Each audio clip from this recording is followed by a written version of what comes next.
झूठा तत्वदर्शी संत ने हमारे सनातन शास्त्रों को तोड़ मरोड़ के लोगों के सामने प्रस्तुत किया।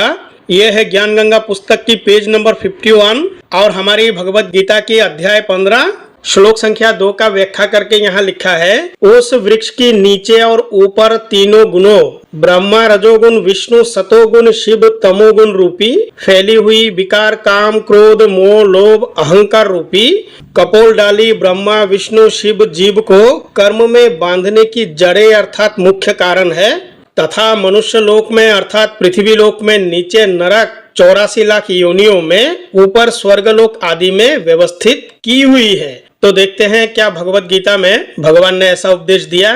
यह है अध्याय 15 की श्लोक संख्या 2। आधास्या ऊर्ध्वं प्रसितस्तस्य शाखा गुणा प्रवृद्धा विषये प्रवालः आधास्या मूल्यान् अनुसंततानि कर्मानुबंधी निमनुष्ये लोके।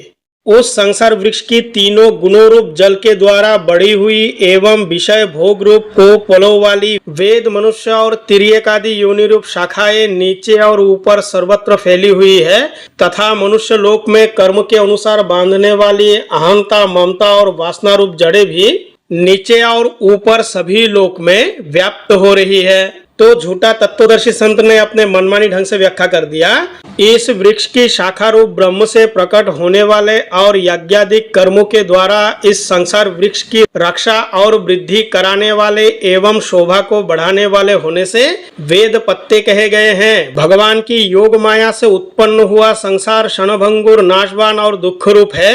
इसके चिंतन को त्याग कर केवल परमेश्वर का ही नित्य निरंतर अनन्य प्रेम से चिंतन करना, वेद के तात्पर्य को जानना है। तो यहाँ ये कहा नहीं गया कि कबीर परमात्मा की चिंतन करो, तुम्हें कबीर परमात्मा की चिंतन करना है। भाई रामपाल से पहले कबीर परमात्मा थे ही नहीं। देखिए आगे कहा है, शब्द स्पर्श रूप रस और गंध ये पांचों स्थूल देह और इंद्रिया की उपेक्षा सूक्ष्म होने के कारण उन शाखाओं की कपोलों के रूप में कहे गए हैं। मुख्य शाखा रूप ब्रह्म से संपूर्ण लोकों के सहित वेद मनुष्य और तिर्यक आदि योनियों की उत्पत्ति और विस्तार हुआ है, इसीलिए उनका यहाँ शाखाओं के रूप में वर्णन किया है।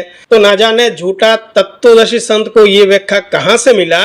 जिस व्यक्ति को संस्कृत नहीं आता, जिनको हमारे शास्त्र के विषय में कुछ पता नहीं, अगर ऐसा ही एक व्यक्ति अपने पुस्तक में कुछ लिखता है तो उनके मानने वाले लोगों को लगता है कि यही तत्वदर्शी है। भाई क्या ये शास्त्र हमारे पास पहले से नहीं थे? पहले से हमारे पास थे, परंतु आपके तत्वदर्शी संत ने क्या किया, हमारी ग्रंथों से कबीर परमात्मा को दिखाना शुरू किया जो है नहीं। तो इनका काम यही है, समाज में भ्रांति फैलाना और लोगों को भ्रमित करना। एक पंथ को चलाने के लिए रामपाल जी ने इतना झूठ का सहारा लिया। आज के समय उनके जो भगत है, अगर हम उनसे ही सवाल करते हैं यहाँ हमारे सनातन शास्त्रों में ऐसा कहाँ है, तो आज तक रामपाल जी का एक भी ऐसा भगत नहीं हुआ जो हमें जवाब दे, परंतु बार बार कहेंगे कि रामपाल जी ही तत्वदर्शी है और रामपाल जी ने जो दिया वो बिल्कुल सही दिया। भाई तत्वदर्शी संत को आज तक ये पता नहीं चला कि तत्व होता क्या है, और उनके जो मानने वाले जितने भी भगत है भाई उनको भी पता नहीं। तो अपने दुकान चलाने के लिए ऐसे बहुत से संत महात्मा तत्वदर्शी बार बार आते रहेंगे।